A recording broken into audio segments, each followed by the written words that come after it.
Tensão em Brasília. Já são mais de 700 pessoas presas, supostamente envolvidas com a invasão nos prédios dos três poderes. Ex-ministro da Justiça está chegando de Orlando e vai se entregar para a polícia. Surgem rumores de novas ameaças de manifestação no Distrito Federal e agora já estão pensando em uma GLO, Garantia da Lei e da Ordem. E o mais irônico é que eles estavam há muitos dias esperando no governo Bolsonaro que essa GLO fosse acionada. Mas agora parece que quem vai fazer isso é o presidente eleito, o senhor Luiz. E ainda nesse vídeo, repórteres chamam os primeiros dias de governo Lula de trapalhadas. Pessoal, eu já convido você a ficar comigo até o final desse vídeo. Eu trago para vocês notícias atualizadas agora, na voz de Alexandre Garcia, direto de Brasília. E se você está chegando aqui no nosso canal pela primeira vez, aproveite para se inscrever, deixar o seu like e compartilhar esse vídeo com mais pessoas. Confere comigo esse vídeo agora. Bom dia. 11 dias de governo Lula e a gente vê aí registrado, talvez a 11ª atrapalhada. Tem muita gente que nunca esteve em governo, em cargo público, e sai falando, né? É o caso de Ana Moser, por exemplo, ministra do esporte. A juventude está toda aí, o pessoal dos games, dos jogos eletrônicos. Ministra do esporte diz que jogos eletrônicos não são esporte. Ela imagina que esporte é coisa de atleta. Ora, pessoa que atleta é um atleta olímpico, inclusive, quem atira, por exemplo, né? Ou quem está dentro de uma Fórmula 1 está sentado, não está fazendo grande ginástica, mas precisa se preparar fisicamente para isso. E é um esporte que exige treino, exige cabeça, exige neurônios, né? Sinapses muito rápidas. Imagina, ela disse o seguinte, né? Que não é esporte porque não é imprevisível, é uma programação. Diferente do esporte, o jogo eletrônico. Uau, quer dizer que nenhuma vitória é merecida, né? Fica estranho. Eu acho que faltou aí sensibilidade, conhecimento do novo mundo. Eu faço questão de acompanhar o mundo, senão eu estou perdido, se eu não me mantiver atualizado, né? A gente tem que se manter atualizado. E hoje a atualização do mundo, principalmente na área digital, é muito, muito rápida. Por isso que eu estou aqui conversando com vocês, né? Bom, o outro assunto, né, e teve uma reação assim imensa, né, entre os jovens e na rede social. Uma outra... Bom, eu falei que 11 dias e 11 atrapalhadas, né?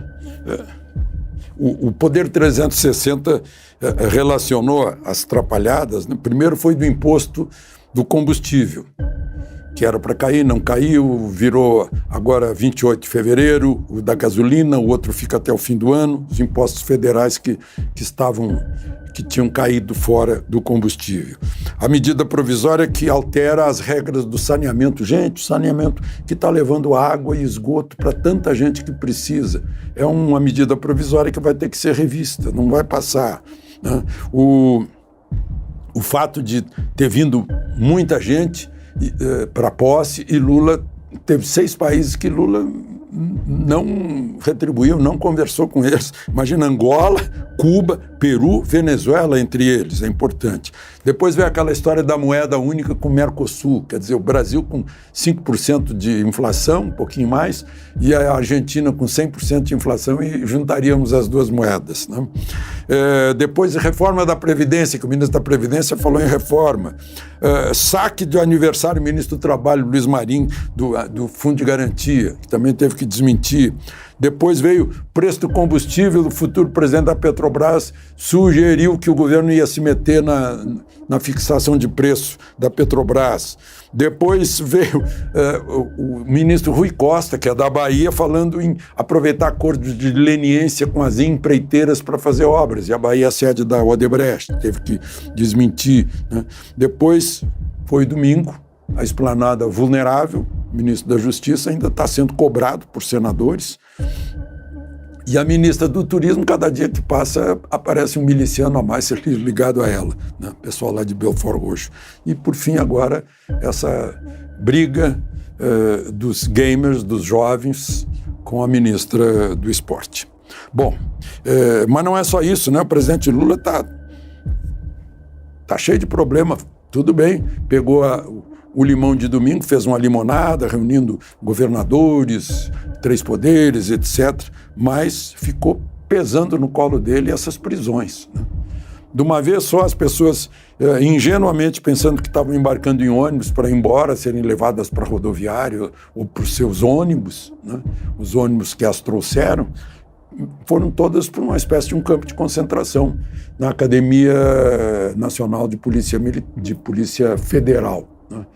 1.500 pessoas. Aí eu lembro que em 1968, no 30º Congresso da UNE, em Ibiúna, chegou lá, então, Força Pública de São Paulo e prendeu, segundo eu li na biografia do Zé Dirceu, 800. Né? Inclusive, Zé Dirceu foi preso, Franklin Martins, o Vladimir Palmeira foram levados para o DOPS, os outros foram levados para o presídio Tiradentes. Quer dizer, o governo militar está perdendo, para os dias de hoje, em número de prisões em massa, né? Aí foram 1.500. Hoje de manhã, os advogados que foram lá para ajudar as pessoas informaram que todas as pessoas doentes e com mais de 60 anos foram liberadas, né? Eu lembro daquela lei de 1885 que a gente chamava a lei do sexagenário, que o escravo com mais de 60 anos era alforreado, liberado, né? E o dono era indenizado, imagina só. Já a pessoa, já doente, né? Bom,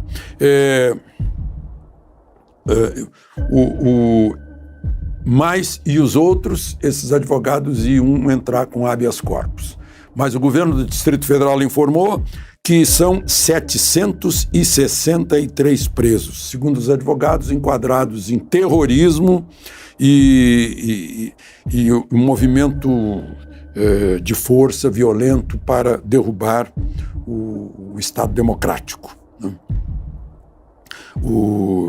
E foram levados para presídio da Papuda, os homens, e para a Colmeia, que é também nos arredores de Brasília, as mulheres, né?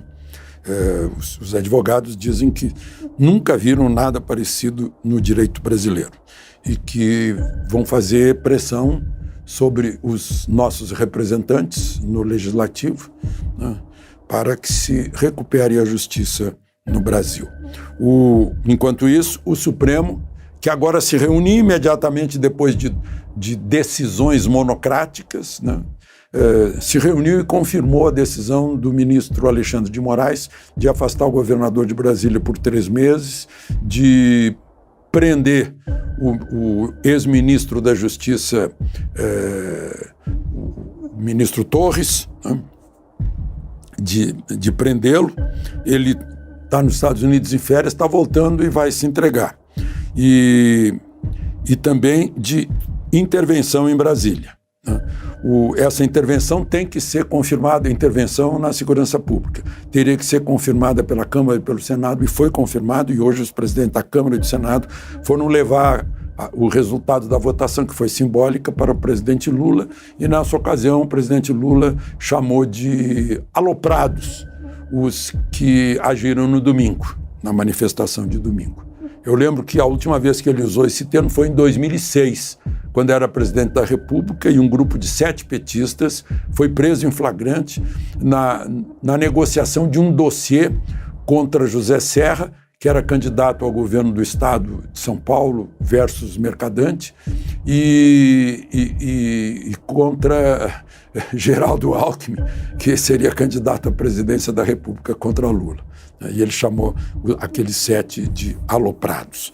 Tem mais uma ironia nisso tudo, é que há uma ameaça de novas manifestações em Brasília, e há a possibilidade de o governo federal usar forças militares, as Forças Armadas, para isso. Só que para usar isso tem que decretar uma garantia da lei e da ordem, que era exatamente o que os manifestantes de domingo estavam pedindo em relação, pedindo ao governo Bolsonaro em relação às Forças Armadas.